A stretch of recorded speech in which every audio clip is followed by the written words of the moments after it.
This is Our View, the television voice of Washington's working families, brought to you by the members of the Washington Federation of State Employees.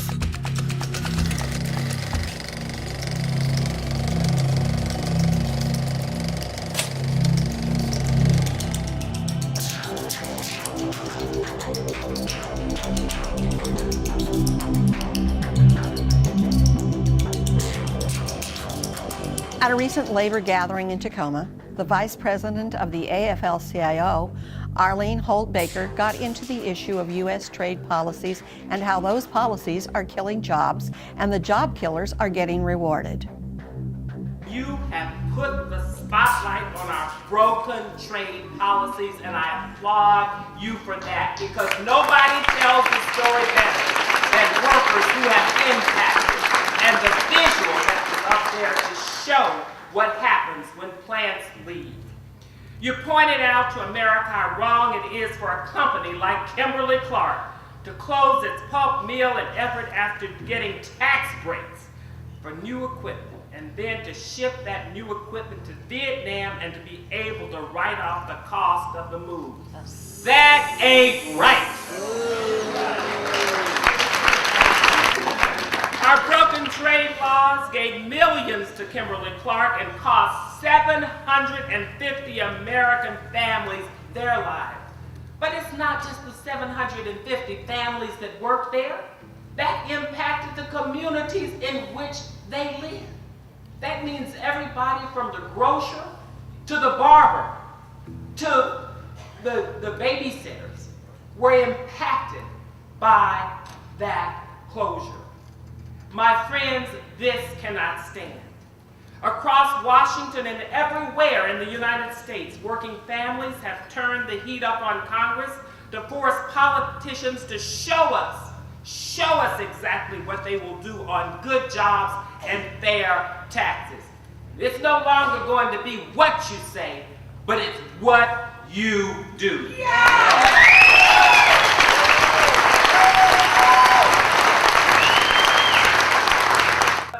Is beginning to understand that we are all connected. Yes, we are one. That a fight in Illinois for Caterpillar workers to bring home decent pay from a profitable company can help in the Pacific Northwest to stop the race to the bottom that's hurting all of us. Something is changing, and it's our job to keep educating so that we can help people find a solution to a problem they only understand at the gut level. And that's to fix our so-called trade partnerships when those partnerships are no more than leverage for corporations to use against workers. In America, we're beginning to get it. We understand the problem. That's why these trade deals are so unpopular. But it's up to us to connect the dots so that union and non-union workers alike can understand exactly how these trade deals hurt us all, and more importantly, understand that these trade deals can be fixed or we need to scrap them.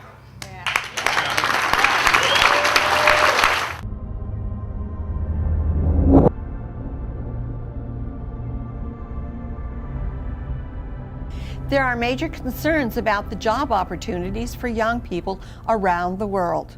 And if trade unions are going to help the next generation, they need to get in touch with that young workforce. A timely observation from John Evans, General Secretary of TUAC. Well, I think unions also have to show their relevance and to show that they actually bring something to young people in the labour force. And alliances are being formed, and we've seen when there are grossly unfair policies towards young people, alliances formed between student groups and youth groups and unions to campaign and to fight what we regard as, in some countries, bad proposals on youth employment. So there are alliances being formed, but I think the onus still is on the union side to show our relevance, to show the values that we defend and the protection that we give to workers in the workplace, indeed beyond the workplace, is just as relevant now, in fact going to be more relevant in the future in a global economy in which there's a lot of pressure for more inequality and more centrifugal forces really pulling labour markets and employment apart.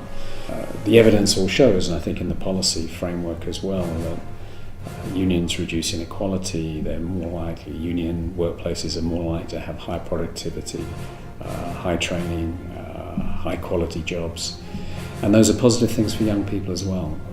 And so I think now is both an opportunity and a challenge for unions to take on the argument that we're just protecting insiders against outsiders and really challenge the future. When the director of the labor program at Harvard Law School spoke in Tacoma, she gave us a view of what a strike really means to workers. The role of strikes has been sort of interesting recently. And I think we've started to, in writing in the labor movement and talking, have started to say, wait a minute, strikes actually are really, really important. They're the ultimate act of solidarity by unions.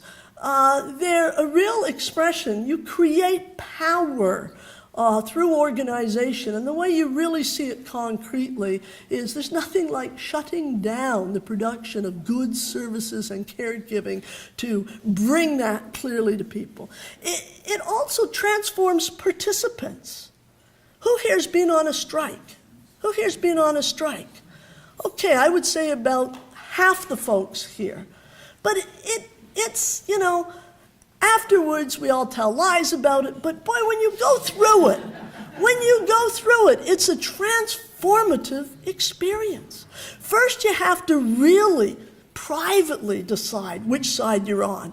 I mean, it's easy to be on the side of right when you don't have to do anything. But when you actually have to take a risk, where you have to make a decision that might cost you your job, that might bring you into conflict with all sorts of people, even sometimes your coworkers, that really changes things. And you have to say, well, am I willing to take this risk? Am I willing to encourage others? This great, I'm prepared to do it, but gee, this person, they're in a tighter situation. Maybe they, you cannot estimate. It's not something you can read in a book. It's something you actually have to experience yourself. And in doing that, everybody who's been on strike knows, and everybody in the union knows, that somebody who's been on strike is often totally transformed. Here's somebody who, we could barely get them to pay dues, and now we can't shut them up. All of a sudden, they understand what a union is in a very different way, having gone through that experience. How relevant is that today? That is damn relevant, especially in America, where there are fewer and fewer strikes. This month, Ross Rieder tells us about a legend of labor and the poor of our nation. Dorothy Day, born in New York City on November 8, 1897, was a student at the University of Illinois. She read widely among socialist authors and soon joined the Socialist Party. In 1916, she returned to New York City and joined the staff of The Call, a socialist newspaper. She also joined the Industrial Workers of the World, in the IWW. In 1917, she moved to the staff of The Masses until the magazine was suppressed by our government a few months later. Day worked as a nurse in Brooklyn for a couple of years, and for several years thereafter, she continued in journalism in Chicago and in New Orleans. In 1927, following years of doubt and indecision, she joined the Roman Catholic Church. In 1932, she met Peter Morin, a French-born Catholic who developed a program of social reconstruction called the Green Revolution, based on community farming and the establishment of houses of hospitality for the urban poor. The program aimed to unite workers and intellectuals in joint activities ranging from farming to educational discussion.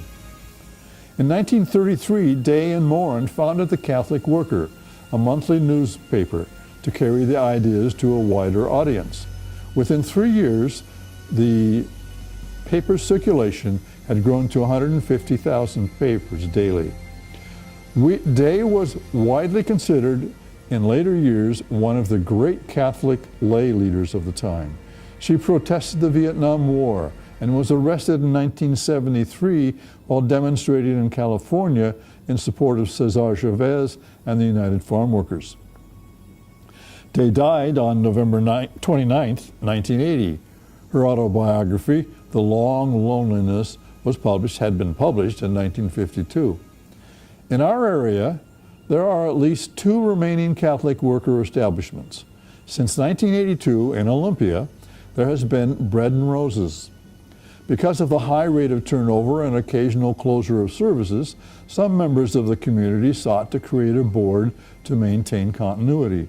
This board, which consisted of 6 community members, was formed in 1987 to help plan the role of the house. Bread and Roses incorporated as a nonprofit corporation in the state of Washington as B&R Property Stewardship Association in 1988.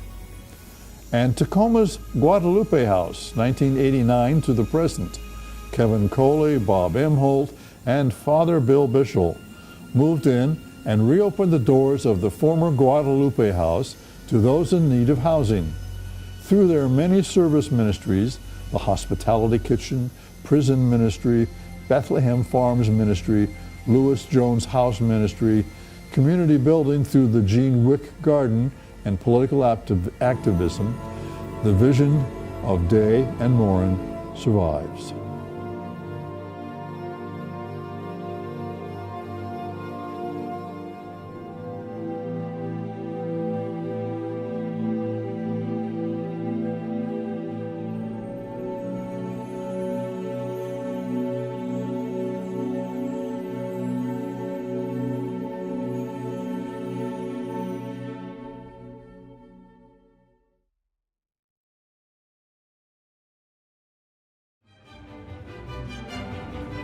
This has been Our View, brought to you by the proud members of the Washington Federation of State Employees, the people who work for you.